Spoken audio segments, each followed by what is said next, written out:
This is TechCrunch. Soaring private vehicle ownership and declining use of public and non-motorized transport have created mounting traffic congestion in India, the world's most populous country, which also struggles with relatively narrower roads and inadequate parking facilities in cities. New Delhi recognizes these challenges and has been exploring new ways to address them quickly. Indian Prime Minister Narendra Modi, at an event in September, said that air taxis will soon be a reality in India, indicating the government's interest in supporting the new transportation mode. The country's aviation regulator, the Directorate General of Civil Aviation, also recently framed rules for vertiports to set the ground for air taxis. The ePlane company is riding this wave. The startup, founded by IIT Madras aerospace engineering professor Satya Chakravarty in 2019, is building its electric vertical takeoff and landing (eVTOL) vehicle, the E200X, several months after developing unmanned drones for cargo and camera applications. Chakravarty has a strong pedigree. He is also a co-founder and advisor at Indian space tech startups including Agnikul and Galaxy Eye, and at an Indian Hyperloop-focused startup, Tudor Hyperloop.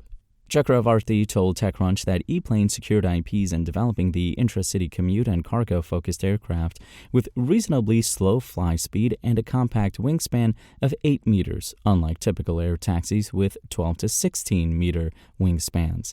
That will enable it to land in tighter spaces and make multiple short trips, up to 60 trips a day, on a single charge, he says. Commuters would reduce travel time by as much as 85% at a cost of less than 2 times the fare they usually pay on an Uber ride, he claims. Most eVTOL vehicles currently are multicopters similar to commercial drones, including air taxis carrying spokes and vertical rotors. Chakravarty said that while this configuration is easier to develop and implement in the market, it does not cover long distances with a single battery charge. ePlane chose a lift plus cruise configuration where the vehicle carries a winged architecture, just like a typical plane, but with vertical rotors similar to a drone.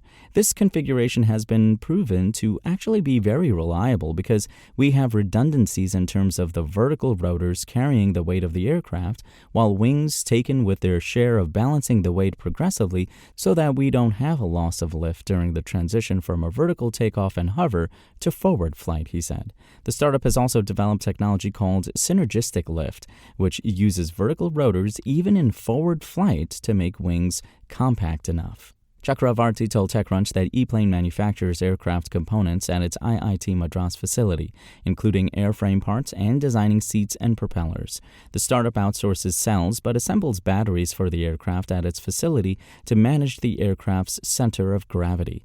The startup aims to commercialize its electric air taxi in the middle to second half of 2026 after securing the required certifications from the Indian and global authorities and prototyping the aircraft in the first half of 2025. Chakravarty told TechCrunch. Ahead of testing the vehicle, ePlane has raised a $14 million Series B round co-led by Speciale Invest and Singapore's Antares Ventures. The all-equity round also included participation from Misilio Mobility, Naval Ravikant, Java Capital, Samarthya Investment Advisors, Red Start from Naukri, and Anicut. The round has valued the startup at $46 million post-money, over 2x its previous $21 million valuation. The fresh capital will help ePlane, which has a workforce of over 100 people, secure global regulatory certifications and boost its commercialization efforts. India's success would help ePlane enter other markets, including the Middle East, Southeast Asia, Australia, and Europe. We are working with a conviction that going forward, what's good for India will be good for the world, Chakravarty said.